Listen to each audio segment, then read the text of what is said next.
Buongiorno a tutti, bentornati a Liberamente, variazioni e scorribande qui su Radio Libertà. Allora, stamattina vorrei fare autocritica, riconoscere il ruolo fondamentale dell'Europa nell'attuale contingenza internazionale e quindi di seguito vorrei elencarvi i punti su cui si sta concentrando l'oggettivo e robusto contributo europeo rispetto ai grandi temi della contemporaneità. No, non è andato via il segnale, non abbiamo avuto problemi con la diretta, avrei potuto andare avanti 5 minuti col silenzio perché non esistono questi punti. Il silenzio è l'unica notizia, diciamo, che si può dare rispetto alla presenza barra assenza dell'Europa, intesa nella sua articolazione politico-istituzionale e burocratica, e il silenzio sarebbe l'unico commento all'altezza, perché la pubblicità comparata, se vogliamo usare questo linguaggio, di questi giorni, di queste ore, è imbarazzante. Abbiamo assistito al vertice, all'incontro tra i due potenti della Terra, tra Stati Uniti e Cina, Donald Trump e Xi Jinping. Magari non una nuova Yalta, ma molto di più che un incontro di prammatica.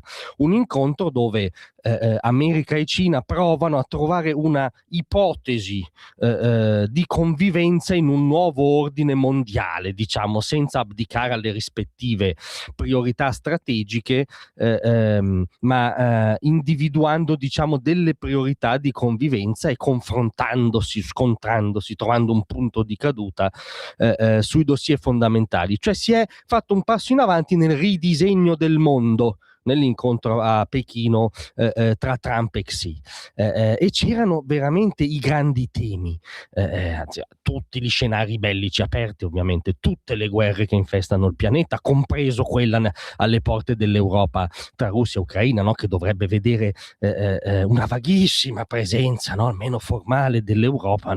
Come dire, ormai non siamo neanche più alle dichiarazioni, o le uniche dichiarazioni sono per dire che bisogna stoppare qualunque ipotesi trattativa senza mai calare un'alternativa, ma per il resto anche l'immutismo assoluto.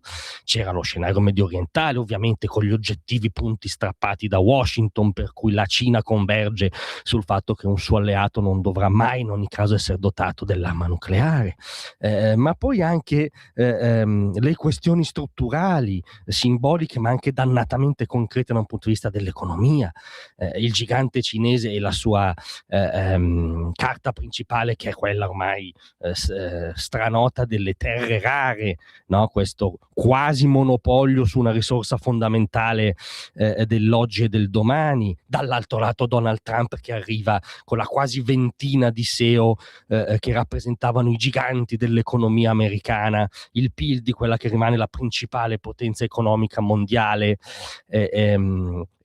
quasi una sorta di memento al suo interlocutore, no? Per cui ha ricordato i pesi e ha ricordato anche lì il quasi monopolio americano sulle infrastrutture tecnologiche digitali, senza le quali anche il gigante cinese si muove alla cieca. Cioè, c'era tutto questo e molto di più in quelle 48 ore tra Trump e Xi, e la pubblicità comparata non può non far emergere il vuoto, il balbettio, l'inettitudine che ormai sconfina nell'ignavia delle classi dirigenti eurocratiche, perché europee sarebbe ancora generoso. L'unico che si affaccia e batte un colpo è ovviamente l'osannatissimo Mario Draghi, per cui oggi tutti i giornaloni mandano a memoria la lezione di Draghi. Sapete che Draghi può svegliarsi al mattino e dire anche oggi il sole è sorto, e i giornaloni titolerebbero monito di Draghi, anche oggi il sole è sorto.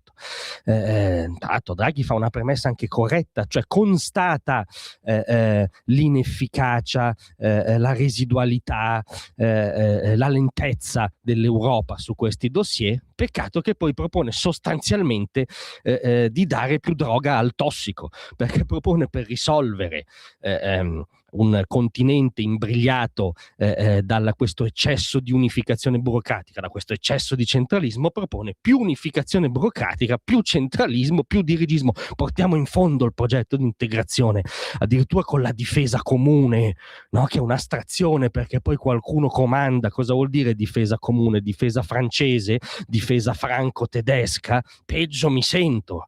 E quindi diciamo gli aedi acritici del processo di unificazione europea, dell'Unione Europea così per come è articolata oggi, anche dei dogmi diciamo europei, da un lato la struttura centralistica e dirigista, dall'altro la sua rigidità diplomatica su alcuni dossier, Ucraina in primis, non possono non vedere questa pubblicità comparata impietosa, non possono constatare che l'Europa, come l'hanno pensata, costruita, come l'auspicherebbero ancora di più loro, non regge alla prova della storia, perché è evidente che le due principali potenze oggi siano America e Cina, ma tra giocare un ruolo come dire, non di primo attore, ma presente incisivo sui dossier che interessano, e non giocare nessun ruolo, no, c'è un abisso. Tra l'altro è quello che ha sempre ricordato, devo dire, il governo italiano, ricordando che bisogna agire senza recidere, no, il ponte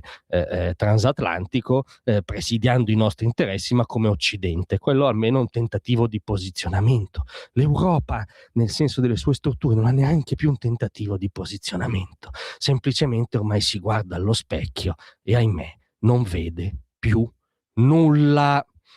Grazie a tutti, ma rimanete con voi, perché con noi, scusate, con voi stessi, ve lo auguro, ma anche con noi, perché tra poco c'è la nostra intervista settimanale.